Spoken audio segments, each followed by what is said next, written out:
You've grieved a moment while it was still happening, felt a night start to end before it actually ended. You've caught yourself in the middle of a conversation, a sunset, someone's laughter, quietly mourning it because you feel the impermanence of everything a little too deeply.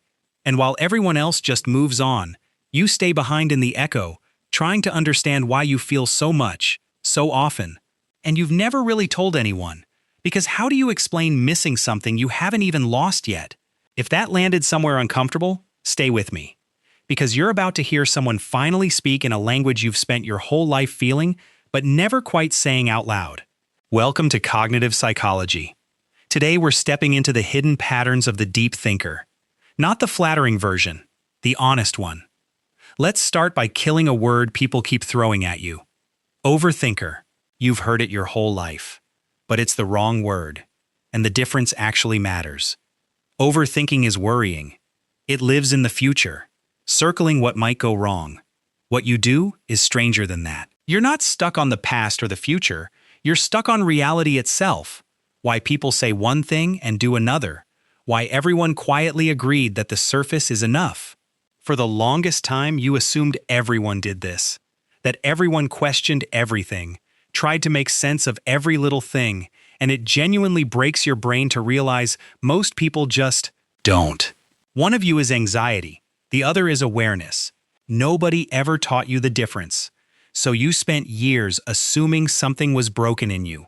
Here's what's actually happening under the hood. There's a network in your brain researchers call the default mode network. It switches on when you're resting, drifting, remembering, staring out a window. For most people, it fires up, does its thing, and quiets down. Research suggests that for minds like yours, it barely powers off at all. So while someone else can sit in silence and feel nothing, you sit in silence and it gets louder. The only thing that reliably shuts your mind up is physical exhaustion. Your most peaceful sleep comes after your hardest days. That's not a character flaw, that's wiring. And that wiring shows up in patterns. Let me walk you through 4 of them, because each one cuts a little deeper than the last. The first one is the delay. Someone asks you a question, and you can't just fire back. You need a second to find the truest version of what you mean. But the extroverts answer instantly, the group runs with the first thing somebody said, and by the time you're finally ready, the conversation has already moved on. So you swallow it. And people read that silence as boredom, as coldness, as stuck up, when really you were 3 layers deep trying to say something worth saying.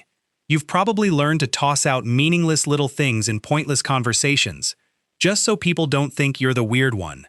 It's a constant, exhausting act just to look normal. The second pattern is heavier. You don't just notice emotions, you absorb them. You walk into a room and feel the tension before a single word is spoken.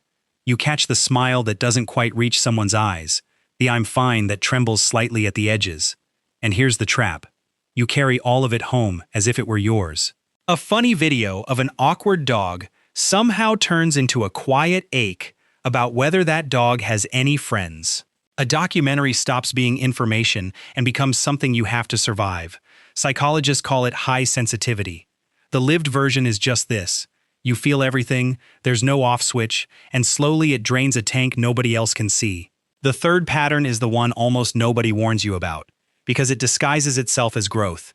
You've read the books. You know your attachment style, your triggers, the exact childhood moment that wired you this way. You can trace any feeling to its root in seconds. And every time you connect the dots, there's this quiet hit of finally, it makes sense. But watch closely. Has anything actually changed? Or have you just gotten extraordinarily good at understanding the cage instead of walking out of it? A lot of you started this whole journey because of a complicated childhood, buried memories that sent you searching for the why of everything, as if one day the human condition would finally make enough sense that your mind could rest. I'll be honest with you, the way this channel tries to be, that day doesn't arrive on its own.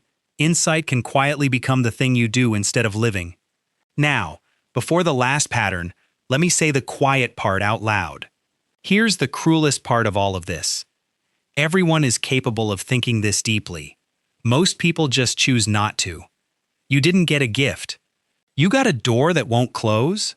And that brings us to the fourth pattern, the one I'd actually sit with tonight. At some point, the watching turned inward. You stopped just observing the room and started observing yourself observing the room. Picking an outfit, telling a story, cracking a joke, all of it under this cold internal spotlight, narrated in real time, graded as it happens. Think about buying a gift for a coworker. A normal person grabs a mug and a card and leaves. You? A mug. Wait, does that imply they drink too much coffee? A book. Which one? Self-help says I think they're failing. A novel says I'm flirting. 45 minutes later, you're standing in the shop having a small existential crisis over a birthday present. It's like being the only person in the theater who can see how the magic trick works. You can't just enjoy the show anymore. And underneath it all is this quiet grief. You feel homesick for a version of yourself that didn't know so much.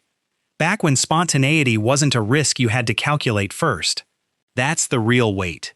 Not that you think too much. That you stopped living your moments and started reviewing them. There's an old story that names this better than any diagnosis. Cassandra was given the gift of seeing the future perfectly. Every disaster, every betrayal before it came. But her curse wasn't the seeing. It was that she could only warn. She could name exactly what was coming and never once reach in and change it. And that's the real trap you're in. Not that you see too much. Plenty of people see clearly. It's that seeing quietly convinced you that watching is the same as participating. That if you just understood a moment deeply enough, you wouldn't have to risk actually living it. But here's where you and Cassandra split. She could only tell, you can act. And the turn is smaller than you'd think. It's not more analysis. More analysis is the trap, not the exit. It's learning to witness instead of surveil. Surveillance is the voice hissing, don't mess this up. Witnessing is watching your own life with curiosity instead of a verdict. It's letting yourself say the slightly dumb thing. Make the awkward move. Send the text without the 3 paragraphs of disclaimers.